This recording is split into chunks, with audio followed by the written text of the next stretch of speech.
Duck and Percy enjoy their work at the harbour, pulling and pushing trucks full of cargo to and from the quay.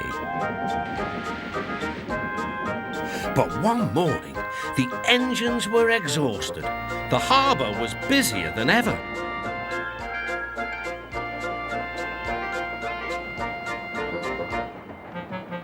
The fat controller promised that another engine would be found to help them. "Huh, it's about time," said Percy. "I ache so much I can hardly get my wheels to move," agreed Duck.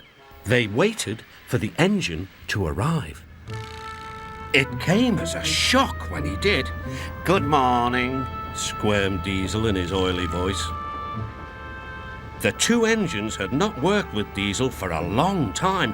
"What are you doing here?" gasped Duck. "Your worthy fat, Sir Topham Hatt sent me. I hope you are pleased to see me. I am to shunt some dreadfully tiresome trucks." "Shunt where?" said Percy suspiciously. "Where? Why, from here to there," purred Diesel, "and again from there to here. Easy, isn't it?" With that, Diesel, as if to make himself quite clear, bumped some trucks hard. "Woo!" screamed the trucks. "Grrr!" growled Diesel. Percy and Duck were horrified. They did not trust Diesel at all. They refused to work and would not leave their shed. The fat controller was enjoying his tea and ice bun when the telephone rang. "So there's trouble in the Harbour Yard? I'll be there right away." Diesel was working loudly and alone. Cargo lay on the quay. Ships and passengers were delayed. Everyone was complaining about the fat controller's railway. Percy and Duck were sulking in their shed. "What's all this?" demanded the fat controller. We're on strike, sir," said Percy. "Yes," added Duck. "Beg pardon, sir, but we won't work with Diesel, sir." Then, in a quiet, hurt voice, he added, "You said you'd sent him packing, sir." "I have to give Diesel a second chance. I am trying to help you by bringing Diesel here. Now you must help me. He was the only engine available."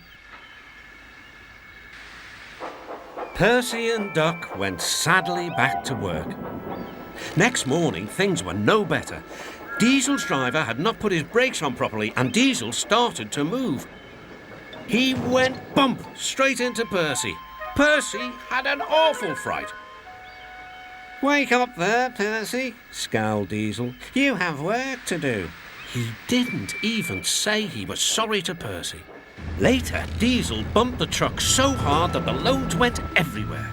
"What will the fat controller say?" gasped Percy. "He won't like it," said Duck. "So who's going to tell him, I wonder?" said Diesel. "Two little goody-goody telltales like you, I suppose." Percy and Duck did not want to be telltales, so they said nothing. Diesel, thinking he could get away with his bad behaviour, was ruder than ever. Next day, he was shunting trucks full of china clay. He banged the trucks hard into the buffers, but the buffers weren't secure. The silly trucks were sunk. Soon, the fat controller heard the news. The trucks were hoisted safely from the sea, but the clay was lost. The fat controller spoke severely to Diesel. "Things worked much better here before you arrived. I shall not be inviting you back. Now, Duck and Percy, I hope you won't mind having to handle the work by yourselves again." "Oh, no, sir. Yes, please, sir," replied the engines. Whistling cheerfully, they puffed back to work while Diesel sulked slowly away.